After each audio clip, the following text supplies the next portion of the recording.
On the morning of Wednesday, the 14th of April, 1982, at the Miller Farm liquidation auction in Buchanan County, Iowa, an 18-year-old named Thomas Vance raised his hand and bid $450 for a 1,968 John Deere 4020 Powershift tractor that every serious buyer on the lot had already written off as scrap iron.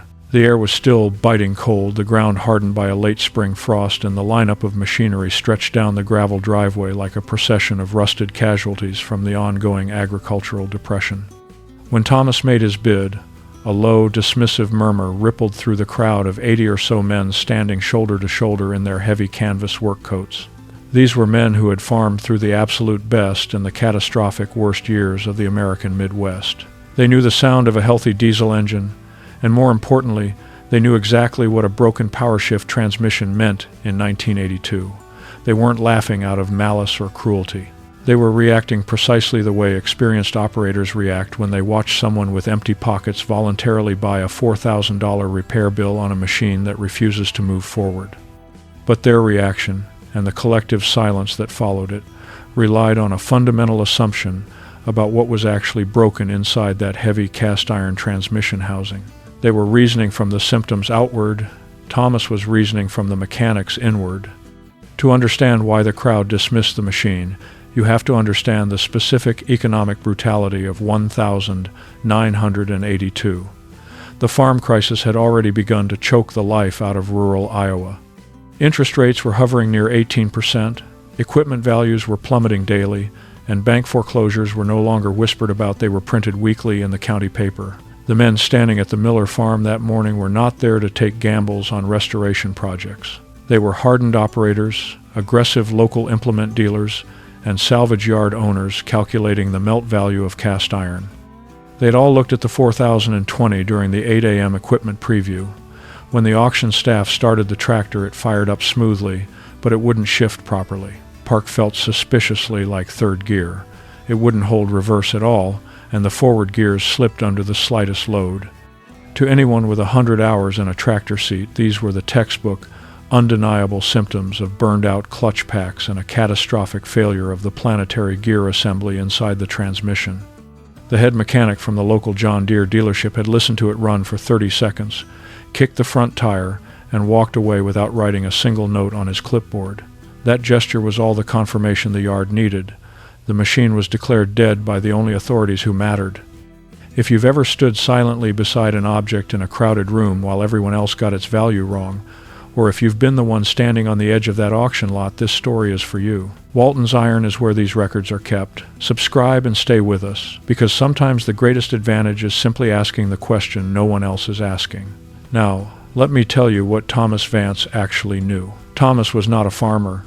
He didn't own any land, and he certainly didn't have the financing or the heavy shop equipment required to split a tractor in half to rebuild a complex Powershift transmission. What he had was a part-time job. For the previous 2.5 years, his entire working life had consisted of moving a wide push broom across the oil-stained concrete floors of the local implement dealership's service department after high school let out. He wasn't permitted to turn wrenches.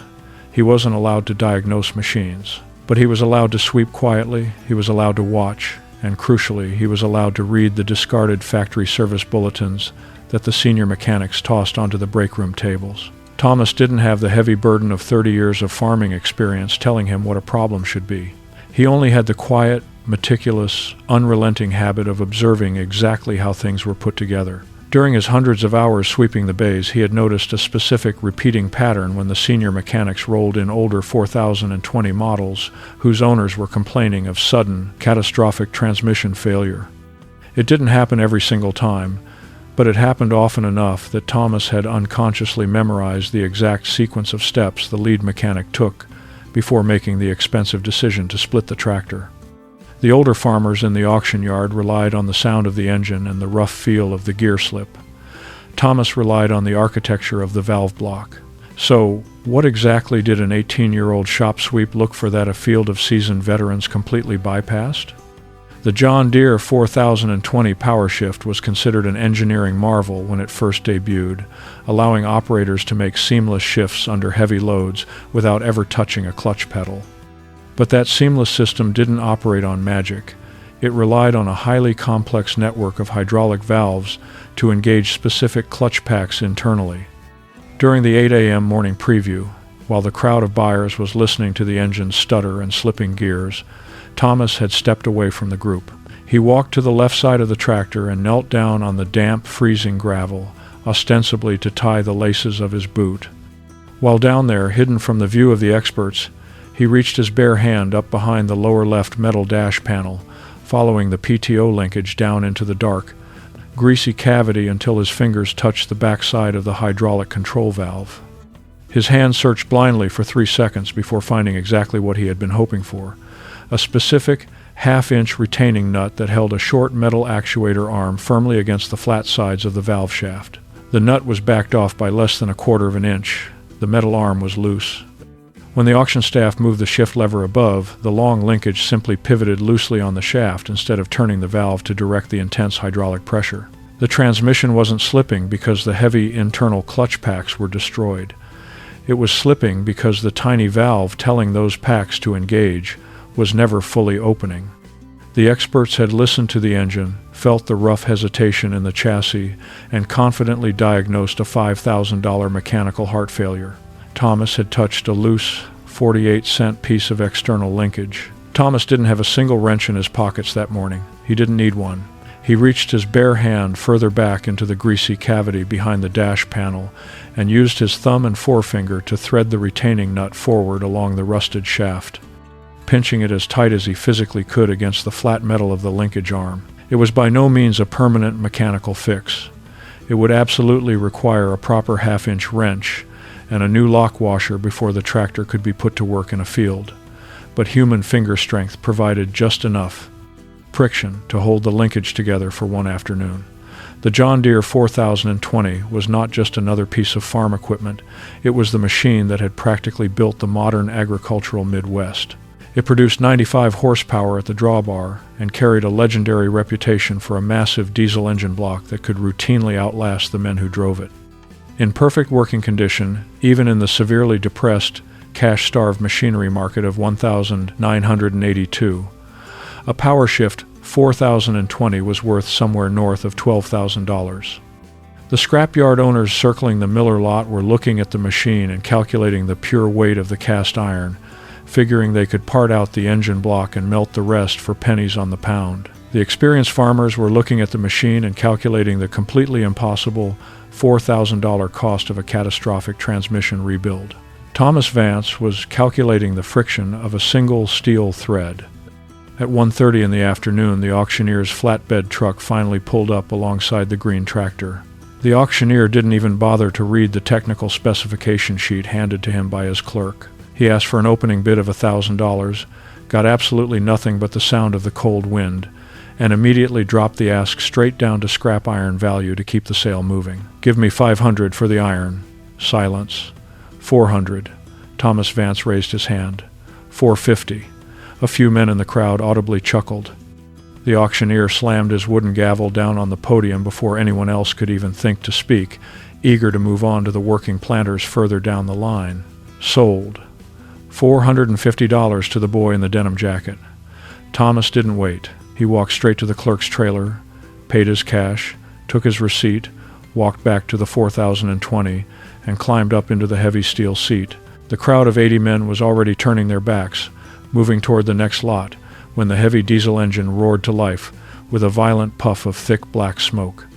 Thomas didn't look at the crowd. He depressed the inching pedal, pulled the power shift lever firmly down into the reverse slot, and let the pedal out. The tractor didn't slip. It didn't hesitate. The massive rear tires bit aggressively into the frozen gravel and threw the heavy machine backward with perfect mechanical violence. The laughter stopped instantly. The low murmurs died out. For a span of 10 agonizing seconds, the only sound on the Miller farm was the steady, rhythmic idle of a perfectly functioning John Deere 4020, and 80 men realizing exactly what they had just missed. Thomas didn't load the tractor onto a trailer. He couldn't afford one. He drove the 4020 off the Miller farm lot in high gear and drove it 12 miles down the county blacktop back to his family's rented house.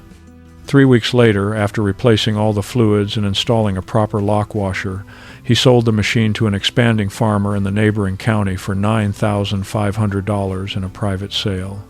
He had spent exactly $450 at the auction and another 48 cents at the local hardware store to secure the valve linkage permanently. Whether he knew the exact resale value of the tractor when he initially raised his hand cannot be determined from the remaining records.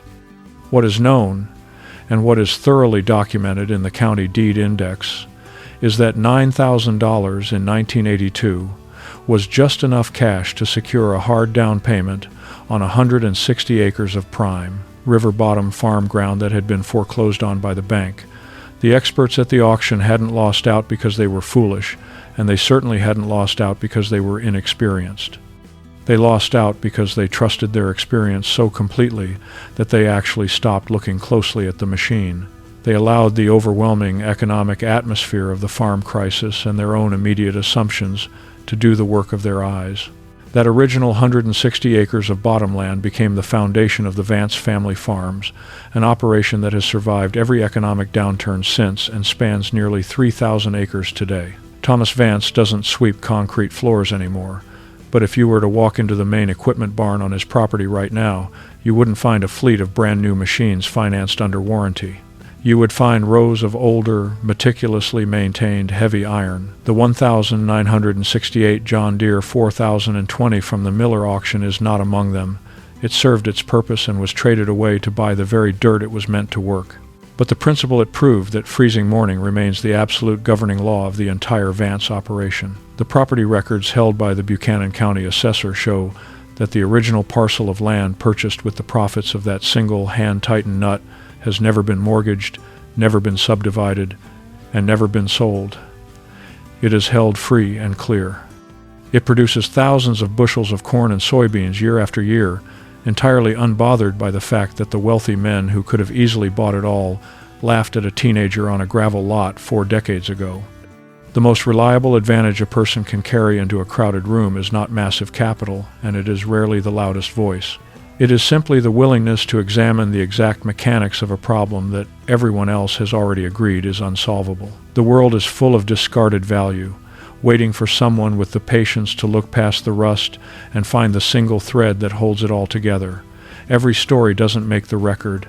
It does here. Walton's iron story is worth keeping. If this found you, subscribe. You never know when the next one will matter.